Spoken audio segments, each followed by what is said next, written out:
It was a cold, overcast morning in New York City, the kind of day where the streets felt lifeless, with a biting wind that rattled trash cans and carried the sour smell of decaying garbage.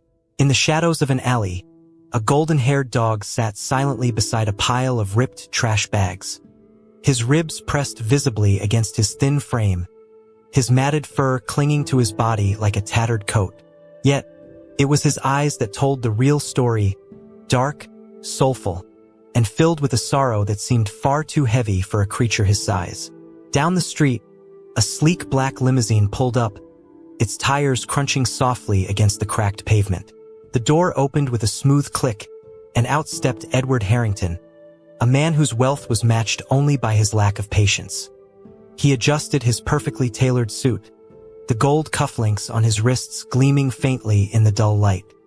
His polished shoes struck the pavement with sharp precision as he walked briskly, checking his watch with an annoyed sigh. He was late for a critical meeting, one that could secure his next multi-million-dollar deal. Then he saw the dog. The stray didn't move as Edward approached, only raising his head to meet the man's gaze. For a moment, Edward faltered. There was something unnerving about the dog's stare. Steady, almost deliberate, as though it carried a message. Edward shook off the unsettling feeling and scowled. "Move, you filthy mutt," he barked, his voice cold and commanding. But the dog didn't flinch. Instead, it let out a low, mournful whimper, a sound so raw and filled with despair that it seemed to echo in the stillness of the alley. Edward's irritation bubbled over. "I don't have time for this," he snapped, kicking a crumpled soda can toward the dog. The metallic clang reverberated off the alley walls as the dog flinched slightly but held his ground. Then, as Edward began to turn away, the dog barked, a single hoarse sound that froze Edward mid-step. It wasn't a normal bark. It was almost purposeful. The man hesitated, glancing back at the dog, whose eyes remained locked on his. For a fleeting moment, Edward felt something he couldn't explain, a flicker of discomfort, almost like guilt. He shook his head, dismissing the feeling, and stormed off, his polished shoes clicking loudly as he disappeared around the corner. Billy stayed where he was, unmoving, his dark eyes fixed on the spot where Edward had vanished. The wind picked up, tossing loose scraps of paper into the air, but the dog remained still. His gaze was unyielding, as if he already knew that this wasn't the end. Something had shifted in that brief encounter, though neither Edward nor Billy could yet understand the magnitude of what had just begun. Before we dive deeper into this emotional story, how about supporting the channel? Leave a like and subscribe so you won't miss a single moment. Stories like this are made for you, so show your support, and let's continue this incredible journey together. Edward stormed into the towering skyscraper that housed Harrington Enterprises, his mind racing.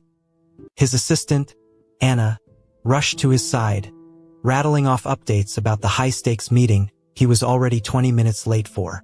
But her words barely registered. His thoughts kept snapping back to the dog in the alley, Billy. Edward clenched his jaw, shaking the image from his mind. "It's just a dog," he muttered under his breath, almost angry at himself for caring. Yet, no matter how hard he tried, the bark, the haunting eyes, and the strange pull he'd felt refused to leave him alone. Inside the sleek boardroom, Edward sat at the head of the long, glass-topped table. Around him, the sharpest minds in finance debated quarterly projections and market expansions, their voices echoing in the minimalist space. Normally, Edward would be leading the charge, commanding the room with his iron will. Today, though, he couldn't focus. His gaze drifted out the floor-to-ceiling windows, his fingers drumming against the table. The memory of Billy's piercing eyes, pleading, questioning, burned in his mind. It wasn't just unsettling. It felt familiar, as though the dog had seen something in him that he didn't want to admit. Hours later, Edward's limousine pulled through the gates of his sprawling estate. The mansion, with its perfectly trimmed hedges and glowing exterior lights, seemed colder than usual. Edward stepped into the marble-floored foyer, loosened his tie, and headed straight for his study. He poured himself a glass of scotch and sat in silence, staring into the fireplace. The warmth of the flames didn't reach him. Instead, his chest felt tight, as if something heavy was pressing down on him. He hated this feeling, this gnawing guilt. It was irrational, wasn't it? He'd spent decades hardening himself to the world, shutting out anything that didn't serve him. But tonight, for reasons he couldn't explain, the image of Billy, frail, silent, and desperate, wouldn't let him go. Unable to sit still, Edward found himself doing something uncharacteristic. He left his estate, walking briskly down the quiet streets of the city. The cold air bit at his face, and his expensive leather shoes weren't meant for long walks. But he didn't care. He just needed to clear his head. Without realizing it, his feet carried him back to the alley where it had all started. The street was nearly deserted now, illuminated only by a flickering street lamp. The rustling of trash bags and the occasional car horn in the distance were the only sounds that broke the eerie quiet. Then he saw him. Billy was still there. The dog lay curled up against the cold pavement, his thin body trembling with every shallow breath. Edward's chest tightened as he stopped a few feet away, his breath visible in the cold air. He wanted to turn back. He told himself there was no reason to care about a stray dog. It wasn't his problem. But he didn't move. Slowly, Billy raised his head and looked at Edward, his dark eyes as unyielding as before. This time, though, Edward didn't feel annoyance or anger. He felt something far worse, shame. Edward stood frozen in the cold alley, his breath visible in the frigid air. Billy's frail body trembled under the flickering streetlight, and without thinking, Edward removed his cashmere scarf. He hesitated for a moment, then stepped closer and gently draped it over the dog. The gesture felt foreign, even absurd, but something inside him compelled him to act. Billy's tired eyes softened, and for the first time, Edward saw a flicker of gratitude, a silent acknowledgement that cut through the icy detachment Edward had worn for years. Before he could process the moment, the sound of approaching footsteps snapped him back to reality. A group of teenagers emerged from the shadows, their laughter sharp and mocking. "Well, look at this," one of them said, smirking. A big shot in a suit taking care of a street rat. Edward stiffened, his mind racing. "I was just leaving," he said curtly, stepping back. But the tallest boy moved in front of him, blocking his path. "Not so fast. That's a nice watch you've got there, old man. Hand it over." Edward's jaw clenched. "It's not for sale," he replied, his voice steady but cold. The group exchanged glances before taking slow, deliberate steps toward him. Edward's heart raced. He was outnumbered, and they knew it. Suddenly, a low growl broke the tension. Edward glanced down to see Billy, who had risen shakily to his feet. Despite his weakened state, the dog stood firm, his lips pulled back to reveal his teeth. The leader of the group faltered, his confidence wavering. "Is the mutt gonna fight us?" He sneered, but his voice lacked the bravado from earlier. The momentary hesitation was all Edward needed. "Let's go," he said to Billy, his voice firm but calm. He took a deliberate step forward, shielding the dog with his body. The teenagers muttered amongst themselves before the leader threw up his hands in mock surrender. "Whatever, man. Not worth it." Their laughter faded as they retreated into the shadows, leaving Edward and Billy alone once again. Edward exhaled deeply, his hands trembling slightly. He looked down at Billy, who was now swaying unsteadily, his strength clearly fading. Without thinking twice, Edward crouched down and carefully scooped the dog into his arms. Billy's body was lighter than Edward expected, and as he carried him toward the street, he couldn't ignore the strange warmth spreading through his chest. It wasn't just relief, it was something deeper. The city's lights blurred around him as he walked, Billy resting silently in his arms. Questions swirled in Edward's mind. Why had he risked himself for a stray dog? Why couldn't he just leave it behind and move on with his life? Yet, as he glanced down at the animal, whose breathing was shallow but steady, Edward felt an odd sense of clarity. He didn't have all the answers, but he knew one thing for certain. This dog had just changed everything. The sound of Edward's footsteps echoed against the marble floors of his grand foyer as he carried Billy into his home. The opulence of the space, A crystal chandelier, sweeping staircase, and walls adorned with fine art seemed jarringly out of place for a stray dog wrapped in a scarf. Edward hesitated, glancing down at the trembling creature in his arms.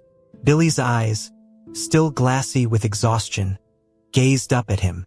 For a fleeting moment, Edward felt a pang of vulnerability, not the dog's. He carefully set Billy down on the plush rug in the living room. The dog collapsed onto his side, letting out a soft whimper. Edward frowned. "You're in worse shape than I thought," he muttered, more to himself than to Billy.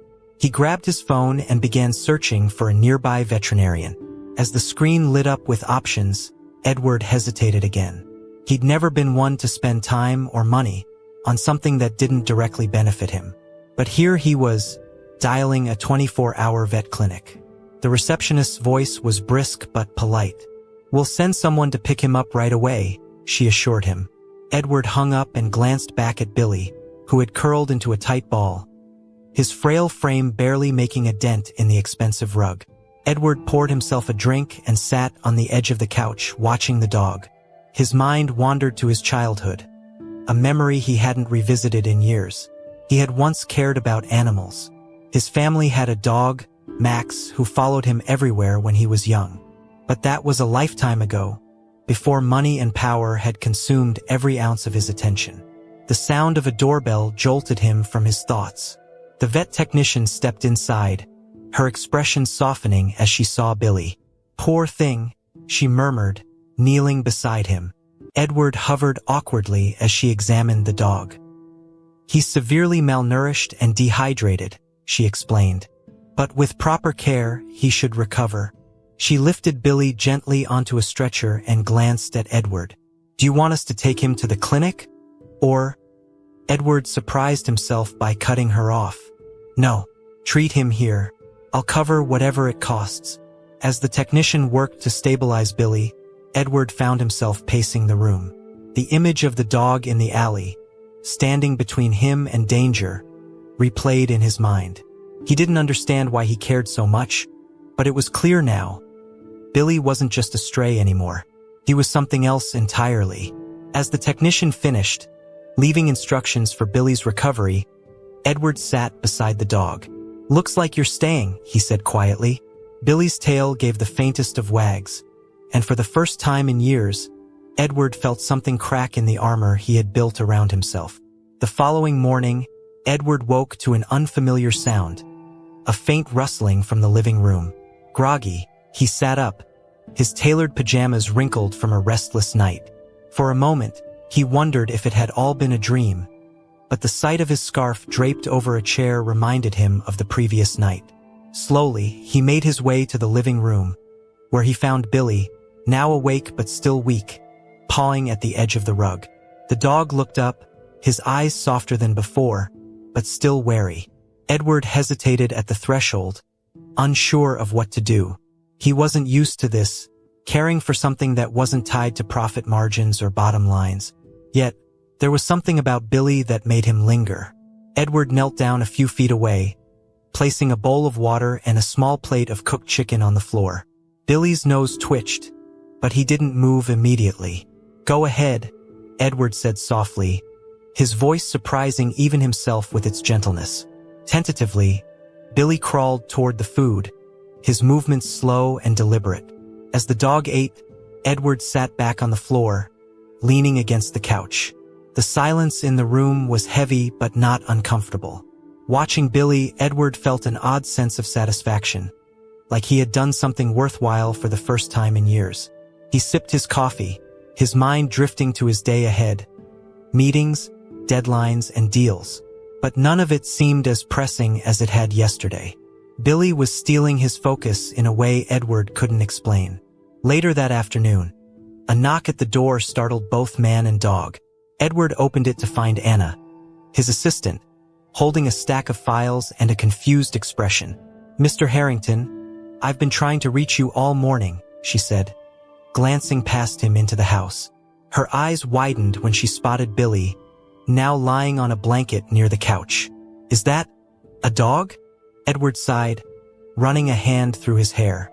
"Long story," he muttered, He quickly shifted the conversation to the files, but Anna's gaze kept drifting back to Billy, her curiosity barely contained. As the day wore on, Edward found himself pausing between calls to check on Billy. Each time, the dog seemed a little more at ease, his body no longer trembling as it had the night before. By evening, Edward sat across from Billy, their quiet companionship filling the vast emptiness of the house. "I guess it's just you and me now," Edward said, half smiling. Billy tilted his head slightly, as if he understood. For the first time in years, Edward felt a sense of connection. A small crack in the fortress he'd spent decades building around himself. What do you think is going through Edward's mind as he starts to bond with Billy? Drop your thoughts in the comments. The days that followed were unlike anything Edward had experienced in years. His once regimented life, dictated by boardroom schedules and power plays, now revolved around Billy. Each morning, Edward found himself rising earlier than usual, drawn to the living room where Billy would greet him with a faint wag of his tail. Though still recovering, the dog's spirit seemed stronger with every passing day. One evening, after a particularly draining day at the office, Edward returned home to find Billy waiting by the door. His tail thumped weakly against the floor as Edward stepped inside. For a brief moment, Edward's exhaustion faded, replaced by an unfamiliar warmth. "Good to see you, too," he murmured, scratching behind Billy's ears. The gesture felt oddly natural now, a sharp contrast to the cold indifference that had once defined his demeanor. Later, as Edward prepared dinner, something he rarely did for himself, he cooked an extra portion for Billy. Placing the bowl on the floor, he watched as the dog devoured the meal with a newfound vigor. "You eat like you've never had a decent meal in your life," Edward said with a chuckle, though the thought sobered him. He knew nothing of Billy's past, but it was clear the dog had suffered.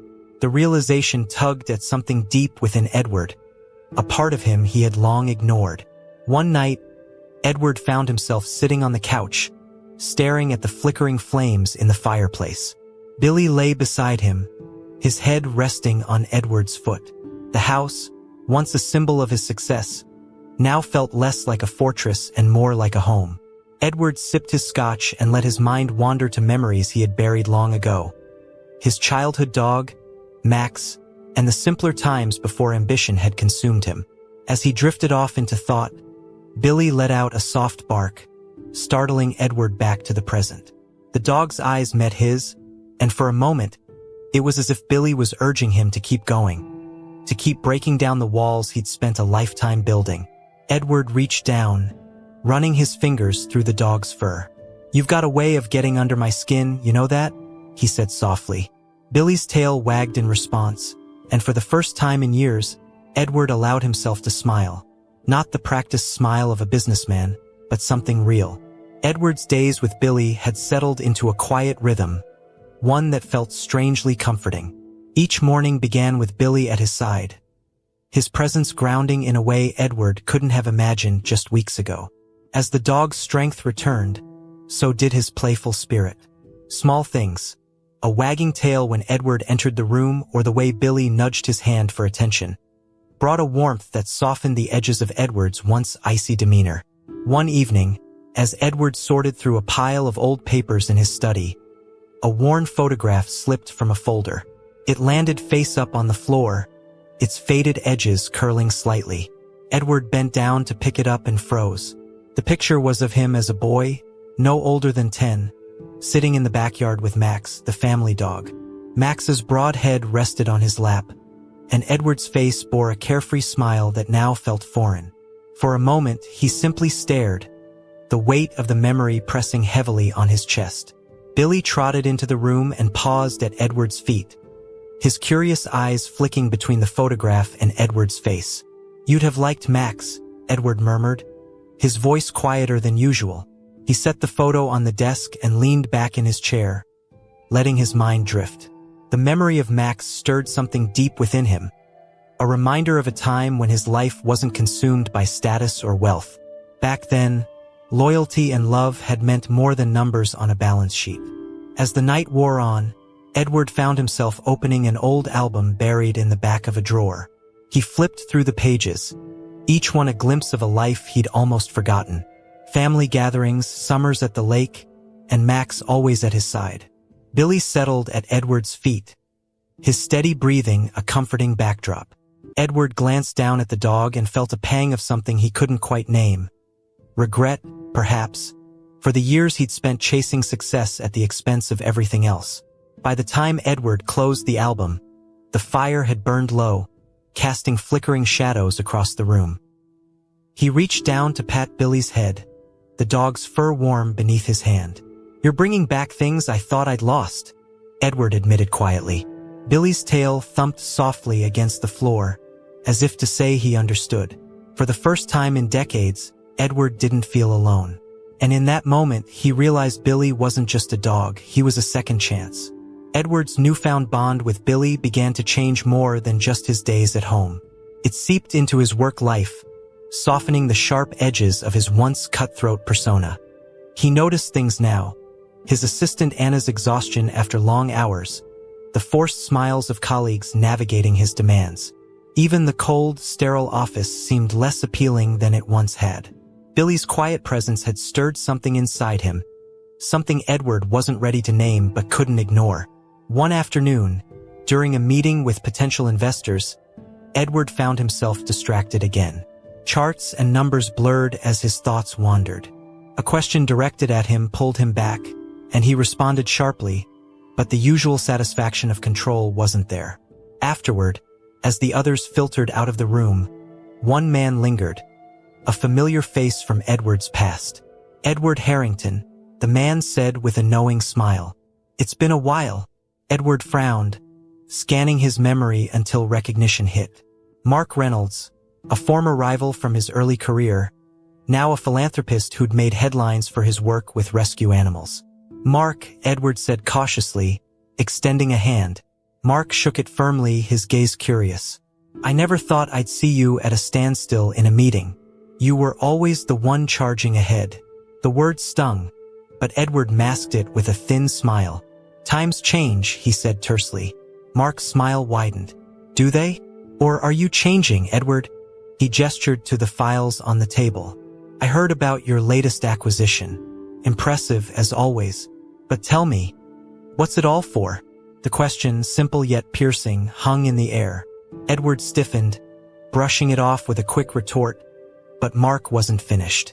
"I run a foundation now," he said. "We help abandoned animals. If you ever want to see a project that isn't about profit, give me a call." That night, Edward sat in his living room with Billy at his feet. Mark's words echoed in his mind, refusing to be silenced.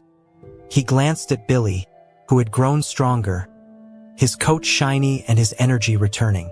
Billy's gaze, steady and unwavering, met Edward's, and for the first time, Edward allowed himself to consider the possibility of something more. The dog wasn't just healing, he was teaching Edward something. And maybe, just maybe, it was time Edward started listening. The morning after Mark's visit, Edward found himself pacing his living room. Billy watched him intently from his spot on the rug, his head tilted as if sensing the weight of Edward's thoughts. The idea of working with Mark, of doing something entirely outside his world of mergers and acquisitions, felt both absurd and oddly compelling. For years, Edward's identity had been tied to success, measured in profits and power. But now, staring at Billy, Edward began to wonder if success could mean something else. By mid-morning, Edward had made up his mind. He called Mark, his voice steadier than he expected. "You mentioned your foundation. Tell me more." The conversation that followed was brief but left Edward with a strange sense of anticipation. Mark invited him to visit the shelter, promising to give him a first-hand look at their work. Edward agreed, though a part of him still questioned why he was doing this. He glanced at Billy, whose wagging tail seemed like approval, and shook his head with a faint smile. "Guess this is your fault," he murmured. Later that day, Edward arrived at the shelter. The modest building was a stark contrast to the sleek offices he was used to. Inside, the air was filled with the sounds of barking dogs and the occasional meow of a cat. Mark greeted him warmly, leading him through rows of kennels. Edward's usual confidence faltered as he looked into the faces of the animals. Their eyes, much like Billy's had been, were filled with stories of hardship. It was overwhelming, but he forced himself to keep walking. Mark stopped in front of a small pen where a litter of puppies huddled together. "This is why we do it," he said, his voice soft. Edward crouched down, his gaze fixed on the puppies as they tumbled over one another. One of them, a tiny black and white pup, waddled toward him and pawed at his shoe. Edward reached out, hesitating for a moment before letting the puppy nuzzle his hand. The simplicity of the moment struck him, how something so small could evoke such a powerful response. As they walked back to the entrance, Mark handed Edward a folder. "Think about it," he said. "We could use someone like you." Edward nodded, though he didn't open the folder right away. That evening, as he sat on the couch with Billy, he finally flipped through the pages. Each photo and story in the folder painted a picture of resilience, of lives transformed by compassion. Edward closed it and looked at Billy. "Maybe it's time I tried something different," he said quietly. Billy wagged his tail, his silent encouragement more meaningful than words. A week after his visit to the shelter, Edward found himself back at his office. The familiar hum of activity surrounded him. Phones ringing, keyboards clicking, and the murmur of voices discussing deals. Yet, it all felt distant, like background noise in a life he no longer recognized as his own. Sitting at his desk, Edward stared at the folder Mark had given him, now slightly worn from how often he'd flipped through its pages. The decision weighed on him, but deep down he already knew what he had to do. That afternoon, Edward called a board meeting. His executives gathered, their faces reflecting curiosity and concern. As Edward stood at the head of the table, he cleared his throat, his voice steadier than he'd anticipated. "I've spent years building this company, shaping it into what it is today," he began. "But I've realized something. It's time for a change." The room fell silent as Edward outlined his plan to step back from daily operations. He assured them the transition would be seamless, but the murmurs of disbelief were impossible to ignore. That evening, Edward returned home to Billy, whose wagging tail greeted him at the door. "It's done," Edward said softly, kneeling to scratch behind the dog's ears. He sank onto the couch, feeling lighter than he had in years. The decision wasn't easy, stepping away from the empire he'd built, but it felt right. For the first time in decades, Edward wasn't chasing profits or power. Instead, he was chasing something he hadn't even realized he'd lost: purpose. Over the next few months, Edward began splitting his time between the foundation and his company, gradually passing leadership to a trusted colleague. At the shelter, he found himself connecting with people he once wouldn't have given a second glance. Volunteers, rescue workers, and even families adopting pets. Every life he touched, every story he heard, added a new layer to his understanding of success. And every evening, he returned home to Billy, who remained his quiet anchor through it all. One night, as Edward sat on the porch of his estate with Billy by his side, he reflected on how much had changed. The man who once saw life in terms of gains and losses had found meaning in the simplest things: the wag of a tail, the trust in a rescued animal's eyes, the chance to make a difference. He looked down at Billy and smiled. "You saved me as much as I saved you," he said softly. Billy's tail wagged in response, his silent agreement closing the chapter on one life and opening another filled with hope, compassion, and second chances. If this journey of transformation touched your heart, give this video a like and subscribe to the channel. That way you won't miss any inspiring stories like Edward and Billy's. Share it with someone who needs a dose of hope, and join our community of animal lovers and uplifting tales.